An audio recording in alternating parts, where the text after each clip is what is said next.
ọjọ́ kẹfà lónìí nínú oṣù kẹwàá ọdún 2023 ẹ kú dédé àsìkò yìí, ẹ káàbọ̀ sí ọ̀tún ìròyìn sílé iṣẹ́ ìròyìn Feli-feli TV. Eléyìí tí ìròyìn tó ń dé sí ojú amóhùnmáwòrán yín láti ẹnu Fúnmi Adénúgà. Lónìí ti ṣe ọjọ́ Ẹtì. Síwájú kẹ́ ẹ tó gbọ́ ìròyìn ọ̀hún, ẹ jẹ́ ká dé òkè lọ́hùn-ún, à ń padà bọ̀ lọ.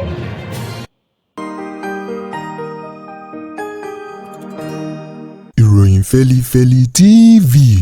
àjààbálẹ̀ làwọn ìròyìn ti wà, máa wò lóòrèkóòrè.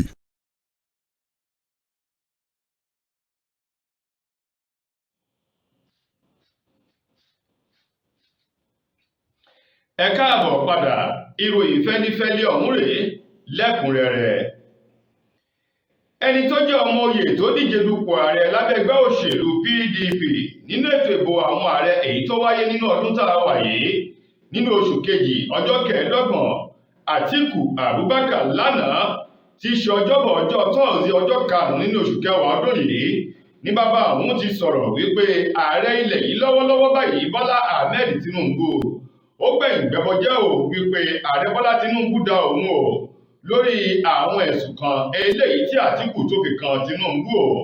Ó ní yàtọ̀ sí ẹ̀sùn wípé Tinubu ṣe àlùpàídà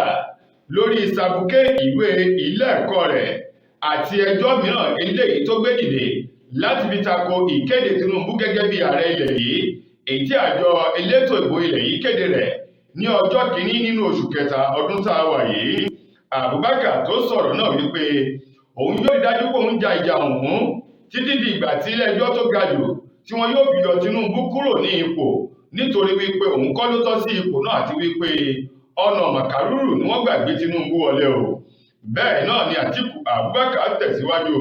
wípé ààrẹ Tinubu tẹ́lẹ̀ rí wípé ọ̀rẹ́ tímọ́tímọ́ ni wọ́n jẹ́ o, ṣùgbọ́n ó dalẹ̀ òun o. Ó wá mú ìtàn jáde wípé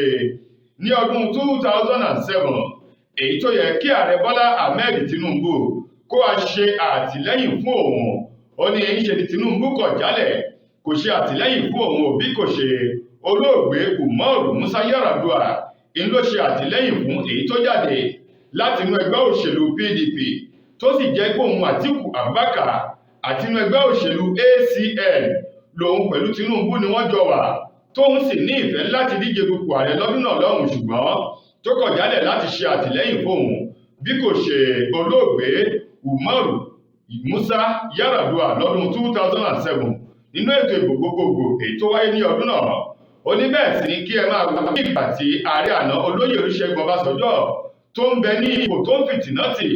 Tinubu gẹ́gẹ́ bí gómìnà ní ìpínlẹ̀ ọdún náà lọ́hùn-ún. Ó ní òun lòun gba wájú tóun gba ẹ̀yìn láti lè rí dájú wípé ẹ̀tọ́ ìpínlẹ̀ Èkó àtẹlẹ́ tó tọ́ sí Bọ́lá Ahmed Tinubu ó kó sí lọ́wọ́, ṣùgbọ́n tó jẹ́ wípé ibi ni Bọ́lá Ahmed Tinubu ti ṣe ààrẹ ilẹ̀ yìí ló fi ṣù fún òun. Atiku Abubakar wá pè wípé kí gbogbo àwọn ọmọ yìí tó kù kí wọ́n fọwọ́sowọ́pọ̀ pẹ̀lú òun láti lè dájú wípé wọ́n ja ìjà ọ̀hún lájàyè. Olórí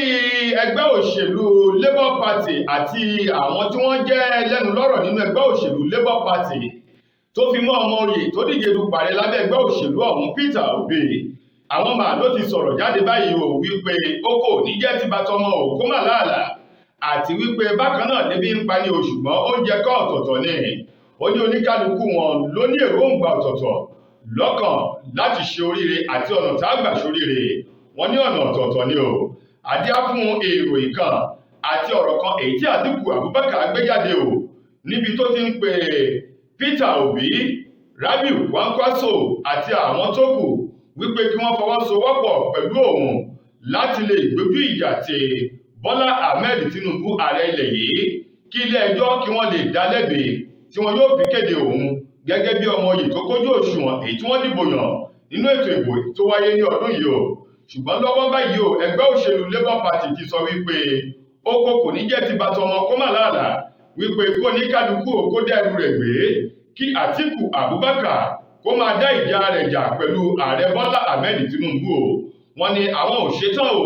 láti bá ààrẹ Bọ́lá Ahmed Tinubu jà bí kò ṣe wípé ọ̀nà tí àwọn yóò gbà láti gba ẹ̀tọ́ àwọn èyí tó jẹ́ ìbò òtítọ́ àti òdodo èyí tó gbé àwọn wọlé ṣùgbọ́n tí wọ́n dábàlú rẹ̀ lọ sínú ẹgbẹ́ òṣèlú APC tí wọ́n fi kéde Bọ́lá Tinubu ń làwọn ni wọ́n ń lé báyìí. Bẹ́ẹ̀ bá sì gbàgbé nínú ọ̀rọ̀ ọ̀hún èyí tí Atiku Abubakar gbé jáde lánàá ti ṣọjọ́ Thursday ọjọ́bọ̀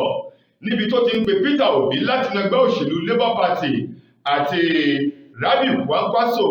láti inú ẹgbẹ́ òṣèlú NNPP. Bẹ́ẹ̀ bá sì gbàgbé Rabiu Kwankwaso yìí náà òun náà díje dupò ààrẹ lábẹ́ ẹgbẹ́ òṣèlú NNPP tó sì jẹ́ pé àwọn wọ̀nyí ni Atiku Abubakar ń pè pọ̀ wípé kí wọ́n jọ fọwọ́sowọ́pọ̀ láti gbójú agan ìjà wo ààrẹ Bọ́lá Ahmed Tinubu. Ṣùgbọ́n Peter Obi àti ẹgbẹ́ òṣèlú rẹ̀ èyí tí ọ̀rọ̀ ọ̀hún jáde látọwọ́ akọ̀wé ẹgbẹ́ òṣèlú Labour Party Obiora Ifor èyí tó gbé jáde lórúkọ àwọn àgbààgbà ẹgbẹ́ òṣèlú ọ̀hún àti ọmọ oyè wọn Peter Obi wípé kí Atiku kó máa dá tẹ̀síwájú nínú ìjà rẹ̀ eléyìí tó ń kọjú sí ààrẹ Bọ́lá Ahmed Tinubu wípé àwọn ò fẹ́ bá àwọn ò ṣetán o láti bá ààrẹ jà bí kò ṣe ẹ̀tọ́ àwọn làwọn fẹ́ gbà. Àwọn ẹgbẹ́ kan rèé èyí tí wọ́n pè ní United Global Resolve for Peace UGRFP. Àwọn mà ní wọ́n ti ń pe àwọn ọmọ aṣòfin àgbà orílẹ̀-èdè wa Nàìjíríà àwọn ilé-ìgbìmọ̀ aṣòfin àgbà ilẹ̀ yìí wípé kí wọ́n dákun dábọ̀ kí wọ́n tanná wo kọ̀rọ̀ ààrẹ ilẹ̀ yìí Bọ́lá Ahmed Tinubu lórí ọ̀rọ̀ ìwé ìdánwò àti ìwé eléyìí tó jẹ́ sàbùkẹ́ rẹ̀ èyí tó fi kẹ́kọ̀ọ́ jáde nílé ẹ̀kọ́ gíga fáfitì èyí tó ń bẹ ní ìpínlẹ̀ Chicago ní orílẹ̀-èdè Amẹ́ríkà báyìí. Ẹgbẹ́ ọ̀hún tó sọ wípé bí ọ̀rọ̀ bá ti ní awuyewuye nínú wọn ni àwọn aṣòfin orílẹ̀-èdè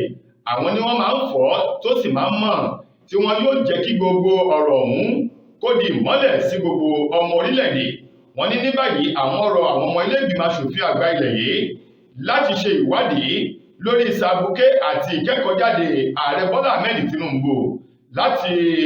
ilé ẹ̀kọ́ gíga fáfitì Chicago ní orílẹ̀-èdè Amẹ́ríkà wípé bóyá lótìtọ́ àti lódodo lààrẹ Tinubu kẹ́kọ̀ọ́ jáde ńbẹ̀ tàbí irọ́ ni ààrẹ Bọ́lá Ahmed Tinubu ní pa ò. Wọ́n ní àwọn fẹ́ kí àwọn aṣòfin ilẹ̀ yìí kí wọ́n ṣe ìwádìí ọ̀fìnkínítò lórí ọ̀rọ̀ náà. Ọ̀rọ̀ ọ̀hún èyí tó jẹyọ látọwọ́ alága fún ẹgbẹ́ ọ̀hún Shalom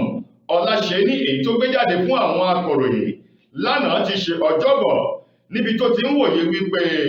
ó jọ gàtẹ́ kò jọ gàtẹ́ eégún àtiró wọlé èèyàn àtiró jáde o. Ta ni ò mọ̀ wípé eégún àtiró èyí tó wọlé òun lè nìyàn àtiró èyí tó jáde. Wọ́n ní kí ọ̀rọ̀ yìí kó lo ìwẹ̀ kó sì lè mọ́ níwájú ààrẹ Tinubu àtàwọn aṣòfin. Bákan náà kí ọkàn àwọn ọmọ orílẹ̀-èdè Nàìjíríà kó lè mọ́ dáadáa o. Wọ́n ní àwọn fẹ́ kí wọ́n ṣe ìwádìí lẹ́nu Tinubu lótìtọ́ àti lódodo lórí ọ̀rọ̀ sàbùkẹ́ rẹ̀ kó wá ṣàlàyé rẹ̀ fún gbogbo àráyé gbọ́ o. Igbákejì gómìnà ìpínlẹ̀ Ondo ọ̀gbẹ́ni Lucky Ayédatiwa òun mà ló ti kọ̀wé sí adájọ́ àgbà ìpínlẹ̀ Ondo báyìí ọ̀gbẹ́ni Ayédùn Òdúṣọlá ò wípé kó dá àwọn ọmọ ilé-ìgbìmọ̀ aṣòfin ìpínlẹ̀ ọ̀hún kó dá wọn lọ́wọ́ kọ̀ lórí ìgbésẹ̀ èyí tí wọ́n fi ń kọ ìwé àti àwọn akitiyan láti rí wípé wọ́n fẹ́ yọ igbákejì gómìnà ọ̀hún kúrò lórí ipò gẹ́gẹ́ bí igbákejì gómìnà ìpínlẹ̀ Ondo. Ọ̀gbẹ́ni Lucky Ayédatiwa ti ṣe igbákejì gómìnà ìpínlẹ̀ Ondo sí gómìnà Olúwarótìmí Akérédolú Àkẹ́tì ìmà ló ti ń sá kíjokíjo pẹ̀lú àwọn ẹ̀sùn kan tí àwọn ọmọ ilé-ìgbìmọ̀ aṣòfin ìpínlẹ̀ ọ̀hún fi kàn ó lórí wípé ó ṣe àwọn owó kan báṣubàṣu lásìkò èyí tí gómìnà Rótìmí Akérédolú tí bàbá òun kò sí ní ilé tó lọ sí ilẹ̀ òkèrè láti lọ rèé tọ́jú ara rẹ̀. Wọ́n ní kí gómìnà ọ̀hún tó darí dé o ní ọ̀gbẹ́ni Lucky ti ṣe igbákejì gómìnà ìpínlẹ̀ náà ló ti lu àwọn owó kan ní pọ́npò èyí tó fà á kí àwọn ọmọ aṣòfin ìpínlẹ̀ ọ̀hún kí wọ́n ní wọ́n fẹ́ yọ kúrò ní ipò gẹ́gẹ́ bí igbákejì gómìnà ìpínlẹ̀ náà.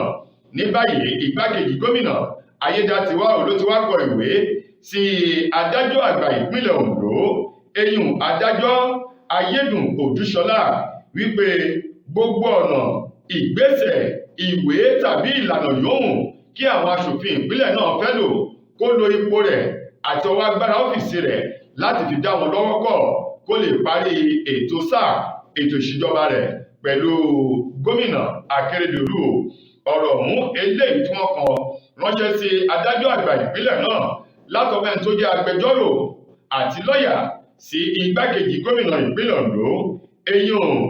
amòfin Ẹ̀bùn Olú Adégbòrúwà SAN, èyí tó kọ ìwé ọ̀hún ránṣẹ́ sí adájọ́ àgbà ìpínlẹ̀ náà lórúkọ igbákejì gómìnà Ayédatiwa lánàá tí í ṣe ọjọ́ 5 nínú oṣù kẹwàá ọdún tí a wà yìí. Òun ló ṣe lálàyé wípé ẹ jẹ́ kí igbákejì gómìnà kó parí sáà rẹ̀, ẹ má dà á láàmú mọ́.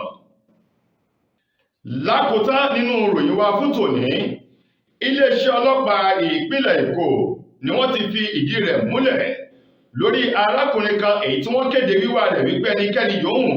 tó bá lè bá àwọn rí níbi tó bá sá pamọ́ sí o, àwọn yóò gbé òṣùbà káre fonítọ̀hún pẹ̀lú àwọn ẹ̀bùn gbàmábìínú lónìrànràn o. Ní báyìí ọ̀gbẹ́ni ọ̀hún Owódùn ní Olúwatósìn Ibrahim, èyí tí gbogbo èèyàn mọ̀ sí Prime Boy, èyí tí wọ́n ní ó ní ẹjọ́ kan dá o pẹ̀lú ikú èyí tó pa Ìlérí Olúwa Ọládìméjì Alọ́ba tí gbogbo èèyàn mọ̀ sí Mohbad, èyí tí wọ́n fi ẹ̀sùn ọ̀hún kàn án pẹ̀lú Sam Larry àti Naira Marley. Ní báyìí Prime Boy níléeṣẹ́ ọlọ́pàá ìpínlẹ̀ Èkó lánàá ni wọ́n ti fi ọ̀rọ̀ ọ̀hún léde o fún àwọn akọ̀ròyìn àtọmọ Nàìjíríà wípé fún ara Prime Boy ló fẹ́ ṣe rìn wá o síléeṣẹ́ ọlọ́pàá láti wá ṣàlàyé ohun tójú rẹ̀ àtohun tó mọ̀ nípa ikú Mohbad, èyí tó fà á kẹ́ni tó jẹ́ alukoro fún iléeṣẹ́ ọlọ́pàá ìpínlẹ̀ Èkó SP Benjamin Hundeyin tó fi ọ̀rọ̀ ọ̀hún léde sórí ìkànnì X, eléyìí tó fi gbogbo ọ̀rọ̀ bó ti lọ tó fi síbẹ̀ fún àwọn ọmọ orílẹ̀-èdè Nàìjíríà wípé ọwọ́ àwọn ni ó ti tẹ Prime Boy báyìí tó sì ti wà lágọ̀ọ́ ọlọ́pàá. tó ẹ̀yin ará, ìròyìn fẹ́lifẹ́li kò ní jù báyìí lọ láti ìkànnì ayélujára Feli-feli TV. Lónìí ti ṣe ọjọ́ Ẹtì, ọjọ́ Jímọ̀, títí lójúmọ́ la tẹ́tùmọ̀ láǹfààní sí ọ̀tún ròyìn míì. Mo gbà á ládùúrà wípé ilé ò ní lé wa, ọ̀nà nínà wá, ayọ̀ àti àlàáfíà ńlá fi pàdé. Fún mi Adénúgà lẹni tó múlò náà wá sí ojú amóhùnmáwòrán yín. Ẹ ṣeun gan ni o.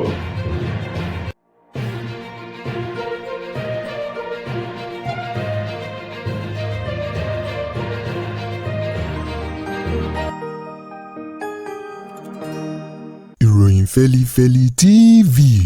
àjààbálẹ̀ làwọn ìròyìn ti wà, máa wò lóòrèkóòrè.